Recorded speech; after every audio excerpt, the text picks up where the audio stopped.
Son muchos los teóricos, son muchos los investigadores que dicen que antiguas sociedades, que antiguas civilizaciones como la egipcia, donde se construyeron esas grandes pirámides, tenían tecnología avanzada.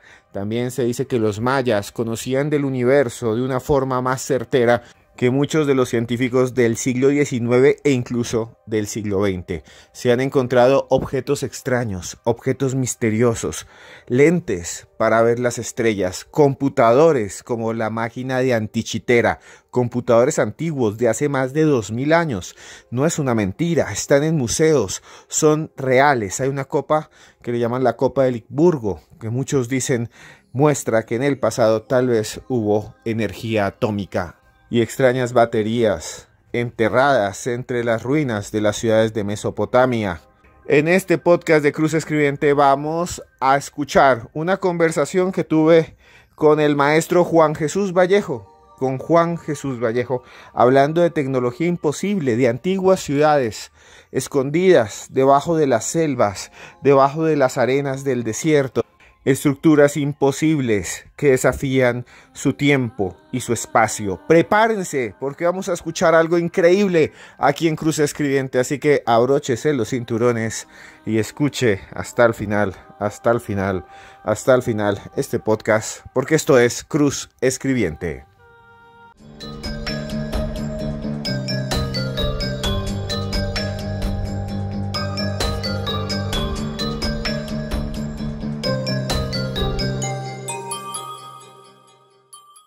Buenas noches, Diego, y buenas noches a todos los que nos escuchan a lo largo y a lo ancho del país. Un saludo aquí, que está Juan Jesús Vallejo conmigo. Yo creo que es de las personas que más ha hablado de periodismo de misterio en Colombia, de esta tarea de investigar lo extraño, lo misterioso, lo anómalo, lo que tal vez no tiene explicación. Eso por lo cual a muchos les dirán o nos dicen locos, pero eso que es tan importante para nuestras vidas, que nos llama todas las noches aquí en el cartel de la Mega, Diego.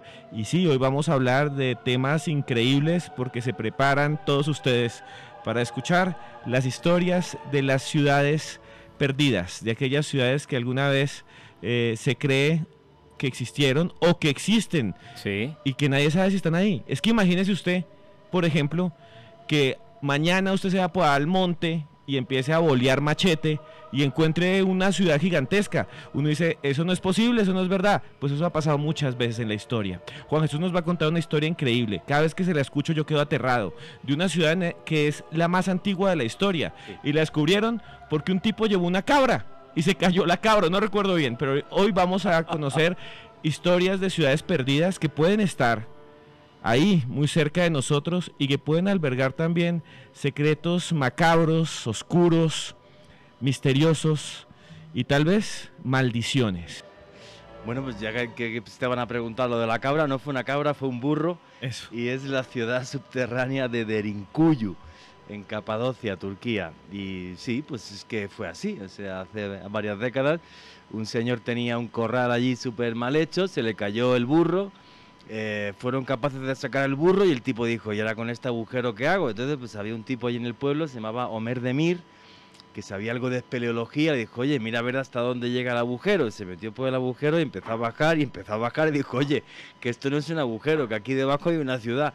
Y efectivamente, así nació la historia de Derinkuyu. Bueno, no es solamente una ciudad subterránea en Capadocia, ya hay más de 200 descubiertas y más de 30 que son visitables.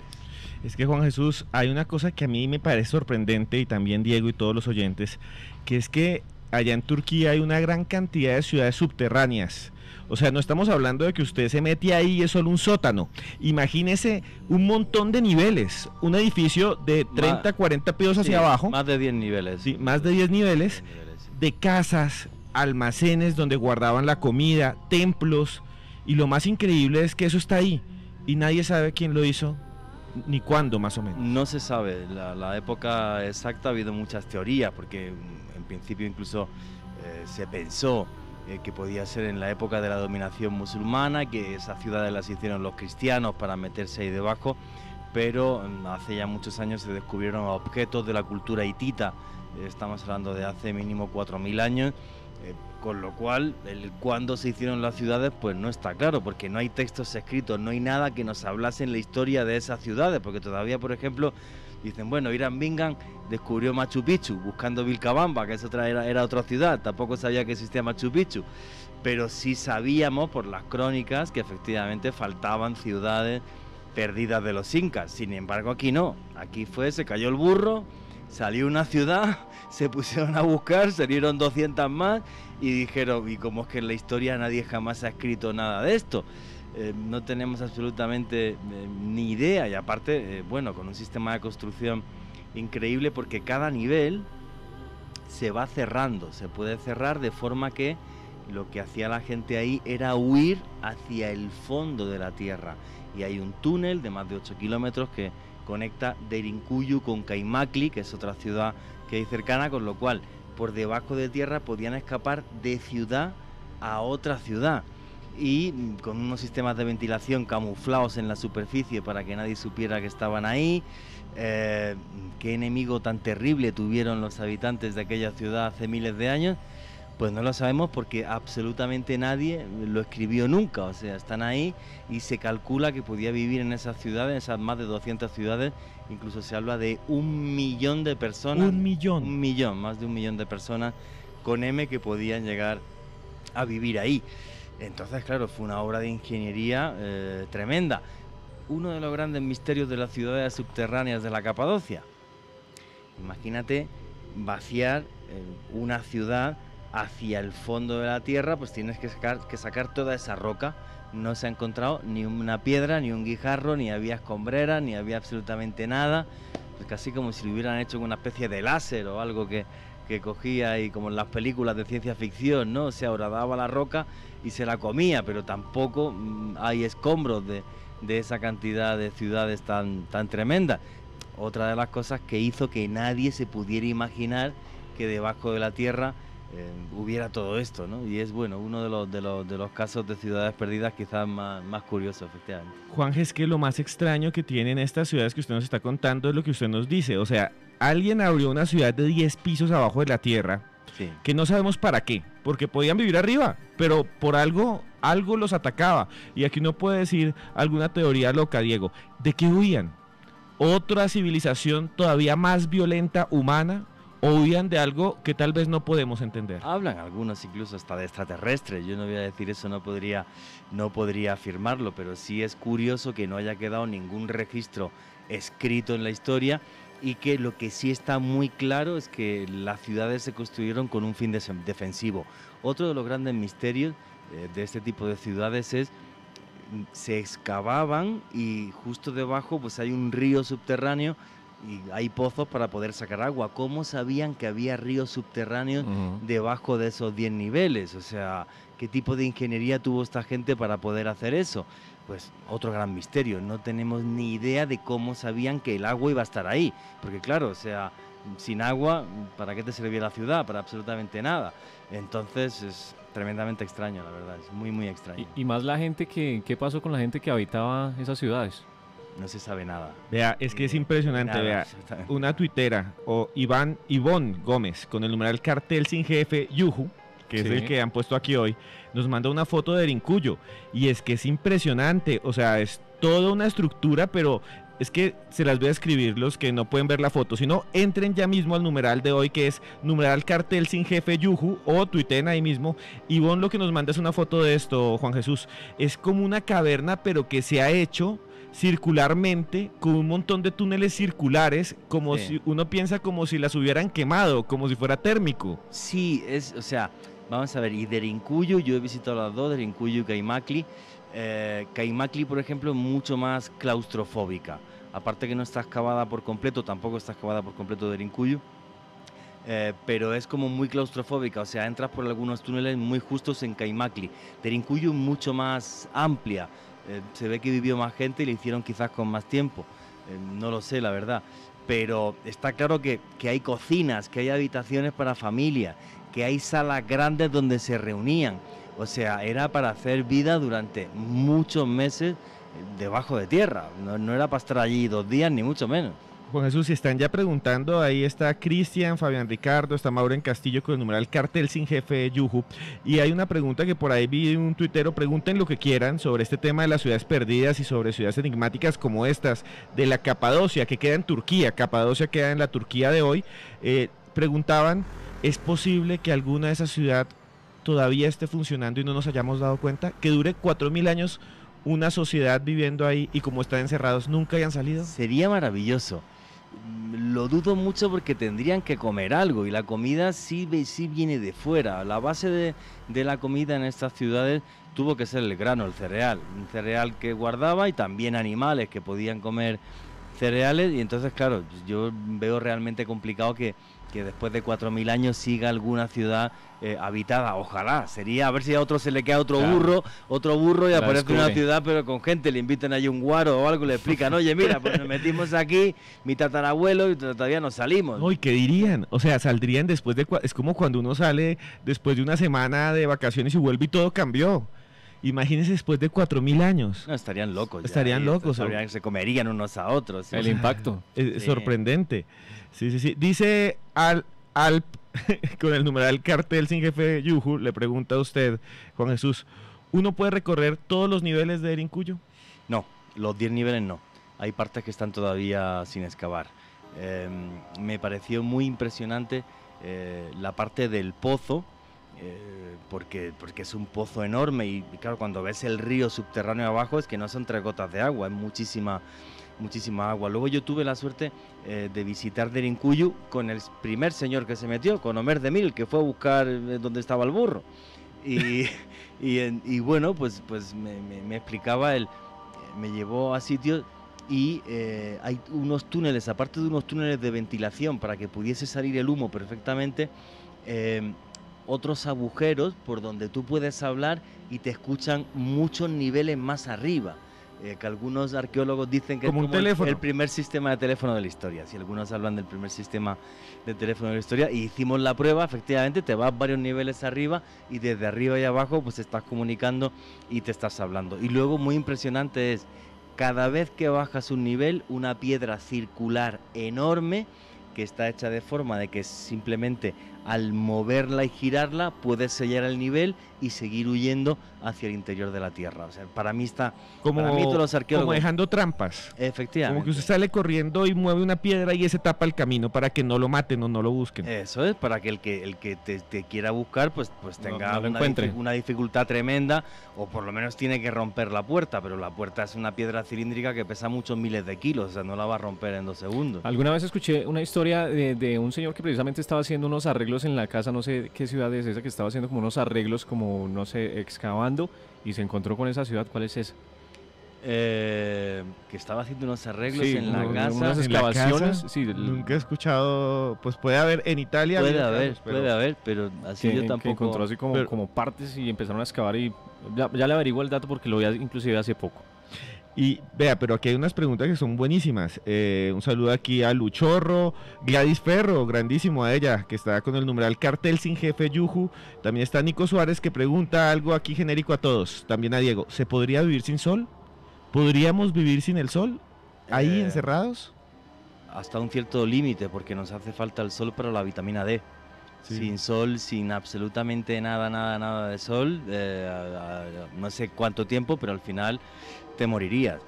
Lo que sí es verdad es, no conozco el caso que estabas comentando de alguien que cogió y reformó la casa y apareció en una ciudad perdida, pero por ejemplo me estaba acordando del caso de Schliemann, que era un aventurero y que se fue a buscar la ciudad de Troya y dijeron, pero eso es una estupidez, eso no existe, eso aparece en textos pero nunca existió, y descubrió Troya y 7 ciudades más y el tesoro de Príamo.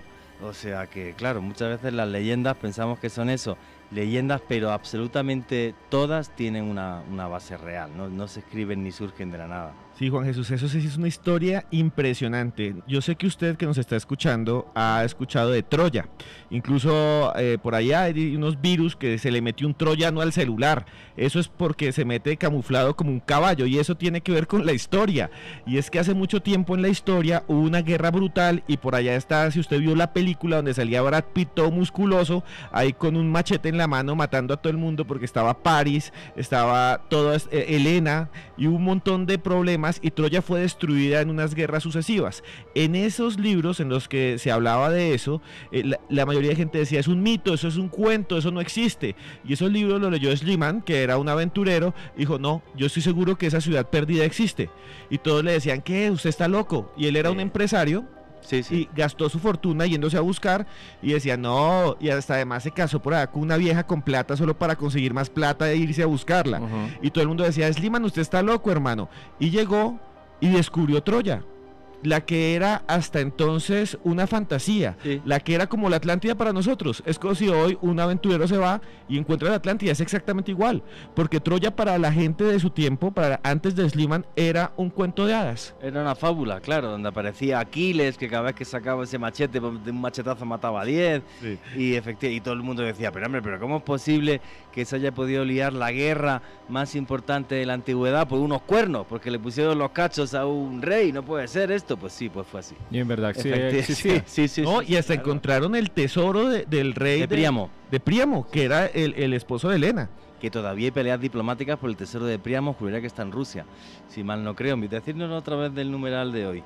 Cartel sin jefe Yuju, pero juraría que está en Rusia el tesoro de Príamo. Sí. Y hay unas peleas diplomáticas del recarajo por esto, del tesoro. Y se encontró hasta la máscara de oro del rey. O sea, está la máscara de Agamenón, sí. Que es impresionante. Imagínense ustedes una máscara hecha de oro puro, como esas que uno ve aquí los 31 de octubre en plástico, pero en oro. Y este señor Schliemann la encontró, y ¿saben qué decía? Esto es lo más chistoso. Estaba buscando Troya, y el tipo iba buscando Troya, y le dijeron, por allá no está, debe estar en el otro lado. Y él dijo, no, está en Turquía. Y Troya la encontraron en Turquía. Sí. Y además llegó allá, y cuando llegó a la zona donde estaba Troya, los que vivían al lado dijeron, eso es una montaña. Ahí no hay ninguna ciudad. Una montaña de la que a veces sacamos piedras que salen cuadradas. Y él dijo, no, es una ciudad. Y la excavó y encontró Troya. Y no encontró solo una Troya, habían como 4 o 5 Troyas, una debajo de otra. Bueno, y eso es impresionante. Hay una historia muy curiosa, y es que claro, los arqueólogos son seres humanos y se equivocan. En la década de los 60 del siglo pasado, fue un arqueólogo británico hasta una zona de Turquía, muy cerca de la frontera con Siria. Hay una ciudad ahí que se llama Sanliurfan, en el Kurdistán, en esa región que hay entre Siria y Turquía, y porque había una montañita, y le dijeron, bueno, esto es algún tipo de asentamiento neolítico de muchos años, y dijo el tipo, no, esto como mucho un cementerio bizantino o algo así, seguramente sin importancia. Y pasaron muchas décadas y ahí aparecieron los templos más antiguos de la humanidad, que es Göbekli Tepe. Y hubo arqueólogos, ya te digo, en los años 60, y dijeron que aquello no tenía ninguna importancia histórica. A través del numeral, perdóname Juan Jesús, Esteban, a través del numeral Cartel sin jefe Yuju, por acá Mateo Chavarría nos pregunta, ¿hay una posibilidad que hayan sido extraterrestres quienes hicieron estas ciudades? Pues no lo sé, porque realmente yo no hablé con los constructores de las ciudades. Hombre, vamos a ver, a mí me pasa una anécdota, la he contado muchas veces aquí en la radio, y creo que lo he contado aquí en el cartel de la Mega. Claro, es que depende de cómo se utilice lo fantástico, puede vender mucho y puede sacar a la gente hasta de la pobreza, y me vais a entender ahora mismo. Cuando yo estaba aquel día con Omer Demir, en Derinkuyu, y salió esta misma pregunta. ¿Esto lo han hecho los extraterrestres? ¿Y sabéis lo que me respondió el tipo? ¿Sabéis lo que respondió? Dijo, vamos a ver. Yo no sé quién ha hecho esto. Lo único que sé es que aquí llegó un señor que se llamaba Erich von Däniken y habló de Derinkuyu y dijo que lo habían hecho los extraterrestres. Dice, y lo que sé que es que después de que este señor publicara el libro, aquí antes pasábamos hambre y ahora tenemos tanto turismo que vivimos bien. Fue lo que él me respondió, que me pareció una cosa muy graciosa. Que la hayan hecho los extraterrestres, con sinceridad, no creo.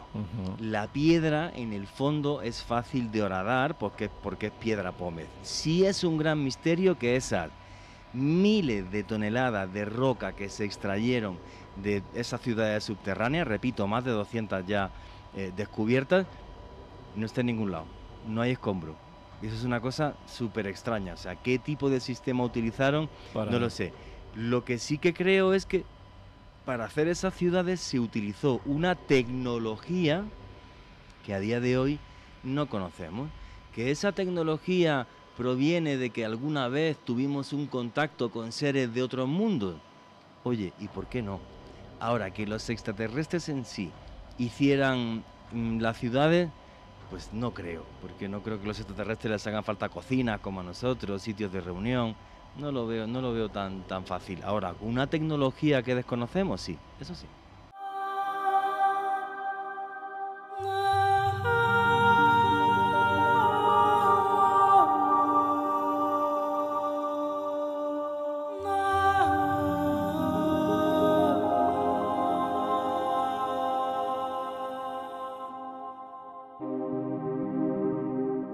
Muchas ciudades, muchos objetos de tecnología imposible. De eso hablamos acá. De eso hablamos en esta oportunidad con el maestro Juan Jesús Vallejo. Si les está gustando este podcast, denos like ya mismo. Suscríbase ahí en la campanita. Dentro de poco haremos viajes también, así que pendientes. Haremos viajes por el mundo juntos, todos conoceremos el mundo. Y también les quiero decir a todos ustedes que dejen su comentario, que nos diga si les está gustando este podcast, esta tertulia que tuvimos con Juan Jesús Vallejo. Bueno, señores, sigamos adelante, viajemos al mundo del misterio con la mente y la imaginación, porque usted está escuchando Cruz Escribiente.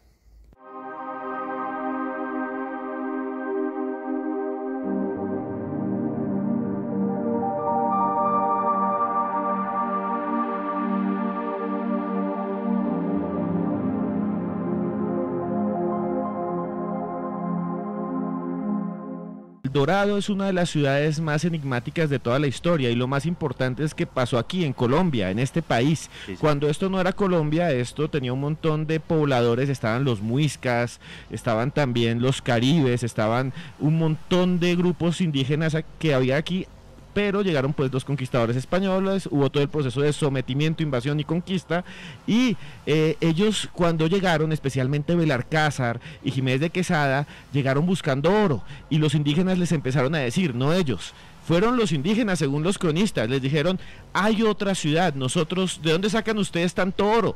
Claro. Este oro viene de una ciudad que está mucho más lejos de ustedes, una ciudad que tiene el piso hecho completamente en láminas de oro, las paredes con esmeraldas pegadas, templos gigantescos. Imagínense ustedes que caminaran por su barrio, pero todo hecho de oro, y los conquistadores enloquecieron, algunos realmente se enloquecieron, como Aguirre, ya vamos a hablar de Lope Aguirre, y buscaron esa ciudad.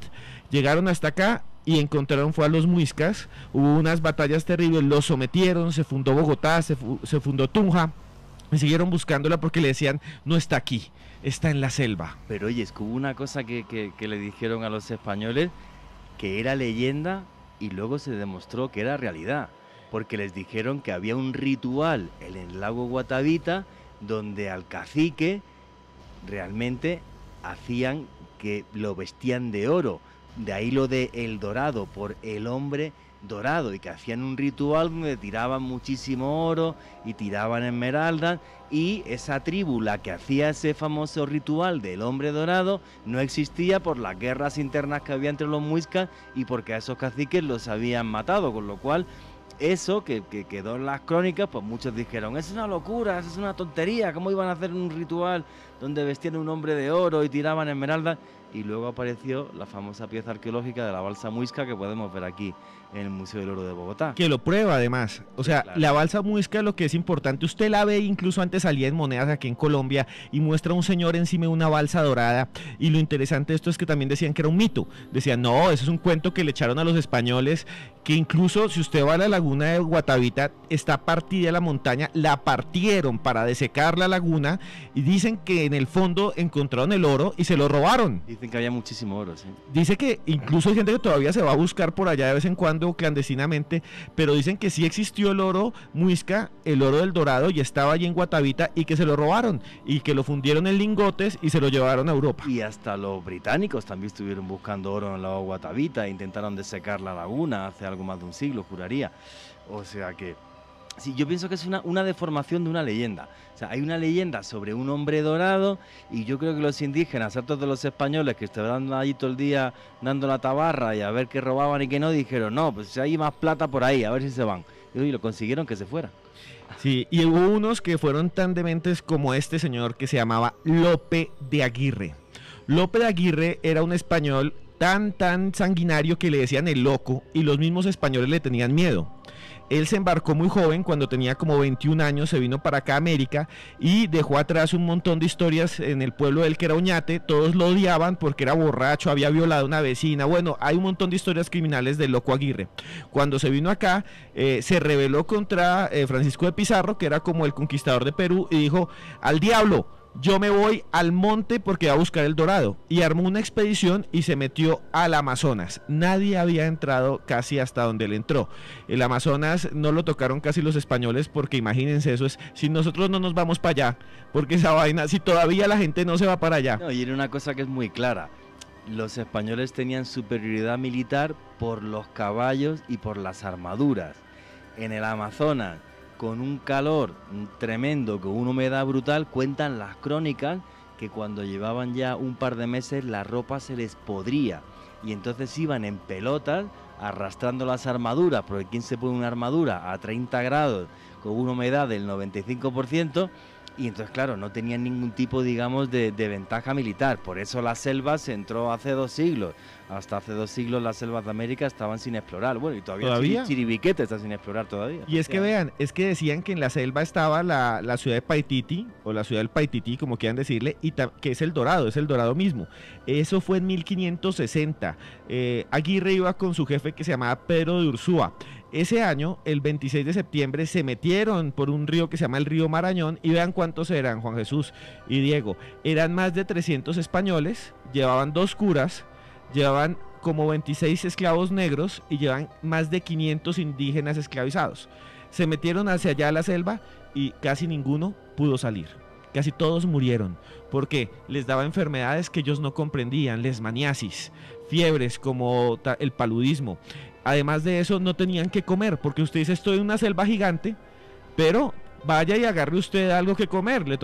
Se les acabó la comida, llevaban vacas, las vacas se morían a medio camino. No puede usted meter unas vacas ahí en un morichal, entre un monte, y era terrible, porque además los atacaban los indígenas, que sí vivían en la selva, que sí estaban acostumbrados. Los indígenas de la selva andan desnudos, precisamente para que no se les pudra la ropa, claro. Andan desnudos para que no tengan ningún problema cuando van corriendo entre las ramas, y eso, están adaptados a eso, se suben a un árbol rapidísimo. Y estos eran españoles con una armadura, a españoles medievales como los de Juego de Tronos, metidos adentro de la selva. Y además los indígenas conocían los venenos para untar las flechas, que eran letales. Ahí se mezclaron 2 leyendas, una que es la de la ciudad perdida del Paititi, que todavía hay gente que la sigue buscando, y es que cuando llegó la conquista española del Perú y del Imperio Inca, en las crónicas se habla de que los incas comentan que ellos tenían una ciudad donde poder esconder sus riquezas en la selva, que se conocía por el nombre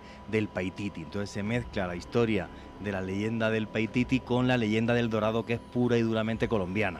Pero claro, o sea, las 2 leyendas apuntaban a la misma zona, que es la ceja de selva famosa que separa Perú, Bolivia, toda esa frontera de ahí. Entonces, claro, pues convergen las 2 leyendas en una zona similar, que todavía tiene partes sin explorar, por cierto. Y vea que buscando entre la selva, Diego y oyentes, este señor Aguirre, que estaba enloquecido por el oro, como no encontraba nada, se empezó a enfermar, y dicen que se enfermó de la cabeza y empezó a matar a cualquiera que estaba alrededor suyo si no le hacía caso. Le decía: hágase el favor y súbase a ese árbol. Le decían: ah, no, entonces puñalada, y los mataba.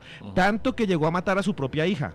Mató a su propia hija. Al final, los españoles que iban con ellos, que al comienzo eran 300 y ya quedan como 100, se rebelaron, lo amarraron, lo hicieron arrodillar y le pegaron con un fusil un tiro en el pecho para matarlo, porque decían: no podemos seguir con este tipo porque está loco de verdad. Sí, nos va a matar a todos y listo. Hay que pensar que fue una época de total y absoluto caos. Aparte de las matanzas y de la guerra, el 80% del continente murió por el choque bacteriológico.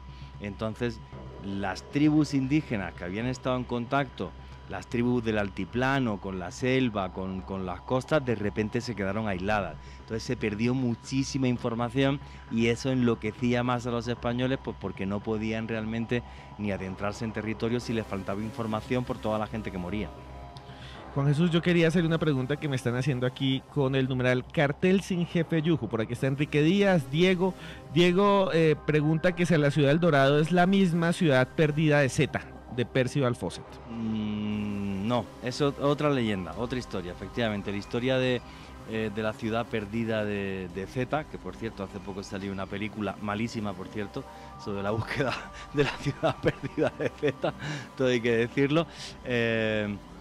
Vamos a ver, hubo unos señores en el siglo XIX, que unos garimpeiros, que se fueron a buscar oro y dejaron en unos documentos en la biblioteca de Río de Janeiro que habían estado en una ciudad perdida y que habían encontrado unas monedas de oro y que no sabían las riquezas que podía haber en esa ciudad, una ciudad que estaría en el macizo del Roncador, en Mato Grosso para ser exacto. Y bueno, pues esta gente luego pues no sabía ni cómo regresar ni qué hacer. Entonces hay un explorador muy famoso que era Percy Fawcett, que tenía cierta amistad con Haggard, que fue el que escribió el libro Las minas del rey Salomón, y entonces pues este señor le dio una figurilla además que había comprado a unos indígenas brasileños, que decía que esa figurilla pues era la clave para poder encontrar la ciudad perdida de Z, que es como le pusieron a esa ciudad que habían encontrado los garimpeiros por pura casualidad. Entonces pues en una expedición que hizo, juraría que fue en 1925, nunca regresó. Él jamás regresó. Desapareció. Jamás regresó de esa expedición. Fue a buscar la ciudad Z y nunca volvió. Sí, y nunca volvió. Pero lo que han demostrado los arqueólogos, unos arqueólogos alemanes, hace pocos años, es que efectivamente en esa zona hay restos de ciudades perdidas, donde no hay oro ni otras cosas, pero que sí pensamos que la selva del Amazonas es un sitio tremendamente inhóspito, donde no hubo grandes civilizaciones, y sí, pues hace pocos años en Brasil de repente empezaron a desforestar algunas zonas, por cierto, fatal que deforesten zonas de la selva amazónica, y empezaron a aparecer como unas líneas de Nazca, igual que en Perú, unos geoglifos enormes que estaban hechos en el suelo, o sea que aquello se había deforestado miles de años atrás y eran figuras hechas en el suelo para que las pudieran ver los dioses. ¿Qué cultura hizo eso? No tenemos ni idea. El famoso muro de Parauna, que es un muro que tiene como 30 kilómetros, no sabemos quién hizo aquello en medio de la selva de Brasil. O sea, ha habido grandes civilizaciones en la selva amazónica y no sabemos por qué desaparecieron, aparte de que luego muchos murieron, como dije antes, por el choque bacteriológico. Pero sí fue un sitio mucho más poblado y con muchas más civilizaciones de lo que pensábamos. Y es que uno piensa en la selva y dice, si hay una ciudad perdida, pues obviamente los árboles crecen rápido, no es como cuando hay una ciudad perdida en un desierto o aquí en la sabana, pues uno llega y la ve las ruinas, ve los ladrillos. No, la selva se traga todo. La manigua, claro. Entonces yo creo que en 10 años un pueblo entero se lo tapa, en 10 años un pueblo nuestro. Imagínese una ciudad gigantesca, Paititi o la ciudad Z o lo que sea, imagina una ciudad que la haya tapado durante 100 años. Yo creo que ni por satélite, ni por Google Maps, nada, es imposible. O sea, ni por satélite se puede encontrar. Bueno, fijaros, por ejemplo, las crónicas españolas de la conquista, cuando se hablaba de la ciudad blanca de Cajamarca, en la actual Honduras, y esa búsqueda ha durado hasta hace como 3 años, que por fin han descubierto Cajamarca y están empezando a sacar cosas. Pero vamos, no se ve nada, o sea, las piezas arqueológicas son espectaculares de lo que han empezado a excavar, pero de la ciudad en sí, la selva la trituró, o sea, se lo comió todo, en 100 años escasos, o sea, en nada, porque los españoles comentaban, es una ciudad preciosa, blanca, linda. No, la selva la tapó. La tapó todo. Yo quiero apuntar 2 cosas de la ciudad Z. Y es la siguiente, este señor Percival Fawcett tenía un diario y le había escrito una carta, unas últimas cartas a su familia, diciendo, me voy de aquí solo, incluso dejó un hijo que se devolvió, y en algunas cartas él decía que había encontrado no solo la ciudad Z, sino que, esto ya me parece parte de su imaginación, pero quiero contárselos, había visto una criatura negra gigante con patas que se movía y decía que era una famosa araña gigantesca que él había encontrado allá y que hoy en día no se ha encontrado. Muchos decían, Fawcett está loco. Otros dicen, es que esa araña vive en un lugar donde no hemos llegado todavía. Él decía que era una araña de un tamaño de un perro y que estaba cerca de la ciudad Z. Eso ya es sorprendente. Sí, pero luego fíjate, hay historias, y esta la pude investigar yo de primera mano. ¿Conocéis la historia del Mapinguari? No, señor. El mapinguarí es como una especie de yeti, como un simio gigantesco de en torno a 2 metros que viviría en las selvas del Amazonas. Se le conoce por el nombre de mapinguarí, y yo entrevistando a uno de los mejores antropólogos de Bolivia, hace años haciendo documentales, me decía, vamos a ver, dice, yo he estado en tribus súper alejadas, estamos hablando del Parque Nacional del Madidi, para ser exacto, por cierto, el parque natural más grande del mundo, y me decía, yo he estado en tribus que no se han visto en la vida, que no han tenido contacto en la vida, y me describen exactamente lo mismo. Un ser de en torno a 2 metros, muy peludo, que huele fatal, de color rojizo, y que cuando ve a la gente se asusta y sale corriendo.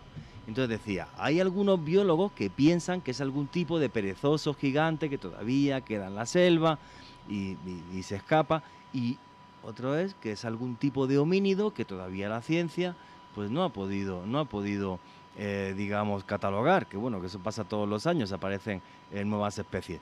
Pero a mí me decía, no entiendo cómo es posible que me describan exactamente lo mismo a 1000 kilómetros de distancia en selvas tan tremendamente complejas de manejarse por ellas.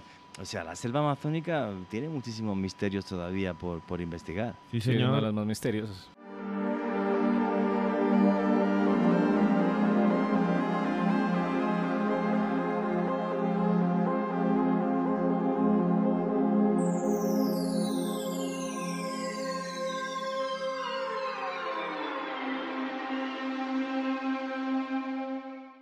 Y que eso probaría que puede haber vida en los lugares más extraños y extremos del universo. Pero si existe esto ahí, ¿por qué no va a existir en la mitad del Amazonas un mapinguarí? Sí, sí. Vamos a ver, hay otro caso, y aunque cambiemos un poco de tema, ciudades perdidas, que es en las selvas de Vietnam, la búsqueda del Orang Pendek, del hombre rojo, que es otro homínido, y en este caso del Orang Pendek se han llegado a encontrar pelos que se analizaron y no coincidían con ninguna especie conocida por la ciencia.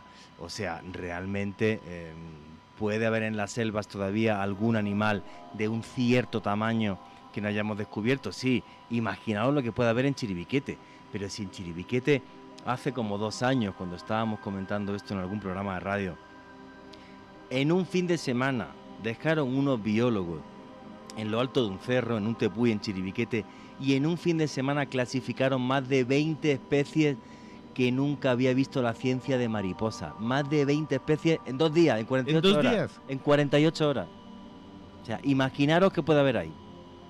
O sea, cualquier cantidad de especies sin descubrir. Sí, y ciudades perdidas, por supuesto que puede haber ciudades perdidas, sí, sí. Quiero saludar también a la gente del grupo de El Cartel Paranormal en Facebook, que dice que nunca los saludamos. Claro que sí, siempre estamos ahí pendientes de sus comentarios. Si se quieren unir, pues en Facebook, El Cartel Paranormal Oficial, está ese grupo ahí para que también ustedes dejen sus preguntas y sus opiniones. Y ya en la segunda hora pues también vamos a estar hablando de nuestra pregunta del libro del cartel.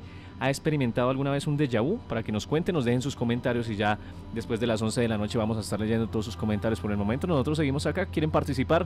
Numeral Cartel Sin Jefe Yujo en esta noche.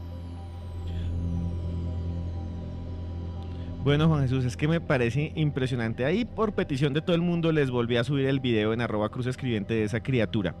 Pero hay algo que sí a mí siempre me ha llamado la atención de las ciudades perdidas. Y es que uno siempre hace referencia a una que no habíamos preparado, pero está describiendo un montón, que es la Atlántida. Y no podemos irnos sin hablar de la Atlántida. Ah, sí, sí. ¿Por qué es tanta la obsesión humana por la Atlántida? Perdona, es que me acabo de acordar de una anécdota buenísima. Estaba en Guatemala, en la selva del Petén, que fui a grabar Tikal, y yo quería entrevistar a un señor, porque solo hay algo más de 100 personas que hablan un dialecto muy extraño del maya. Juraría que era Litzá. Y quería entrevistar a este señor, que me dijera alguna frase en Litzá y todo esto. Entonces quedé con él en una finca. Y llego, os lo juro por mi madre que paz descanse, y llego a la finca y me voy a caminar por él, y empezó a contarme unas historias de unos antídotos para serpientes, y se juntaban una serie de hierba y todo esto, y de repente aparece una pirámide. Y yo me quedo como de... pero ¿qué hace aquí una pirámide en su finca? Me dice, no, y tengo otras 2 más. No. Y le digo yo, pero ¿lo saben los arqueólogos? No, yo nunca le he contado nada a nadie. Las sino tenía tengo ya. aquí en la finca ya. Y yo que me quedé como de... No me lo podía creer. O sea, sí, comía por la selva, pero se veía la pirámide perfecto. O sea, no piensas que había que lucubrar, ni ¿Cuántas mucho cosas menos. no habrán o sea, así, no? ¿Cuántas, sí, cosas, sí. ¿Cuántas cosas no habrá que usted tiene una Que la gente finca no sabe. y no quiere decirle a la gente Eso porque es. me van a quitar la finca? Este señor no quería decir nada por si alguno los arqueólogos le expropiaban la finca y era su finca, el único que tenía. Y entonces, pues nada, pues ahí tenía la pirámide. ¿Cuántas cosas no se callan? ¿Qué tal que aquí en el llano alguien tenga una hacienda y ahí diga, ay no, antes las tumban? Dicen, rompan todo eso y escóndanlo. Oye, aquí tenemos la pirámide Claro. de Inzá, que tú sabes de esto más que yo, Sí, y sí. está sin excavar todavía, ni se ha hecho ninguna investigación arqueológica ahí. Sí, aquí hay dos pirámides, déjenme contarles muy rápido, pero también una historia de un amigo mío antropólogo que contaba, y Juan Jesús también conoce esa historia, que contaba que él es de Villavicencio y él sabía dónde había tres pirámides, Sí, sí, señor. tres pirámides, Sí, y que las habían tumbado y que la gente tenía miedo de decir, tengo una pirámide porque me van a quitar la finca, sí, señor. y que incluso las usaban de campo de tiro. Sí. De campo de tiro, o sea, puede haber, y eso es Villavicencio, Colombia, y Sí. les voy a contar algo. Aquí en Popayán hay lo que todos piensan que es un parquecito, que es el Morro de Tulcán.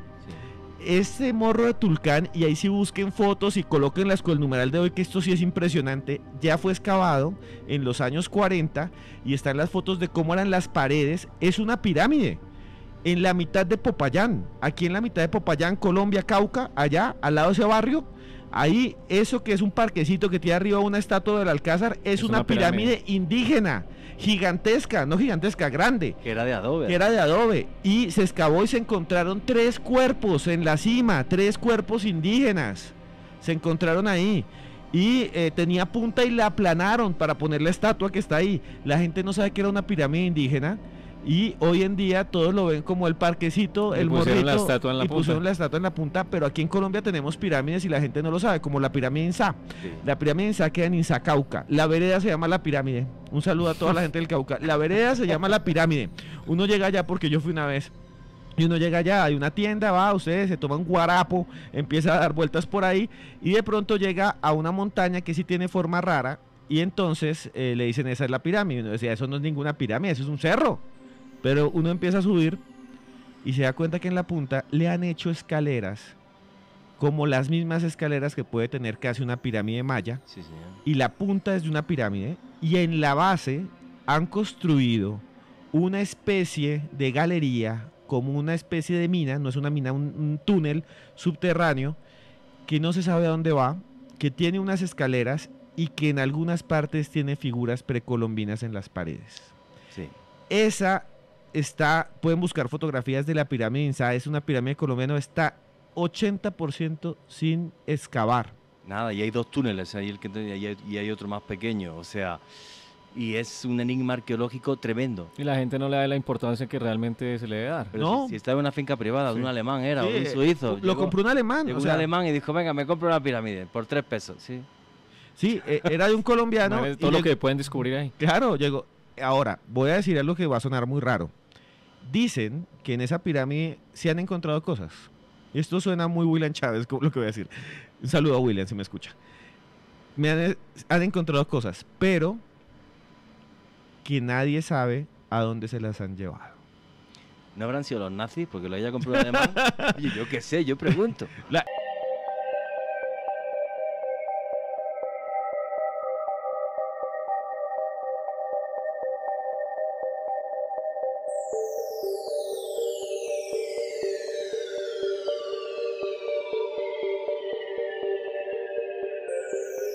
Y llegamos al final de este podcast que hemos hecho junto a alguien que sabe muchísimo de misterio, que es Juan Jesús Vallejo, hablando de esas ciudades imposibles, de esa tecnología que para muchos no debió existir en ese momento del espacio y el tiempo.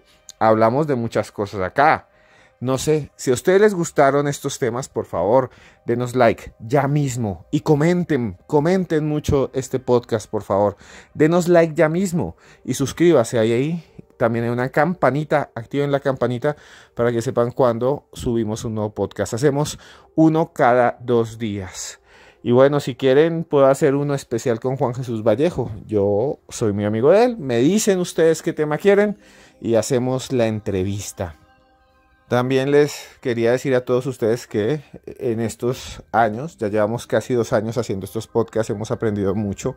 Es un trabajo muy duro, es un trabajo que se hace con mucho esfuerzo, con mucha dedicación y que queremos compartir otras cosas. Queremos ir a esos lugares, queremos ir a conocer juntos. Yo no conozco, quiero ir al Área 51, por ejemplo, ¿les gustaría? Quiero ir a las pirámides de Egipto, quiero ver esas pirámides grandes de frente, comer tahini, tomar agua de Jamaica, que es la que se toma allá en Egipto, mirar hacia el horizonte y ver el río Nilo.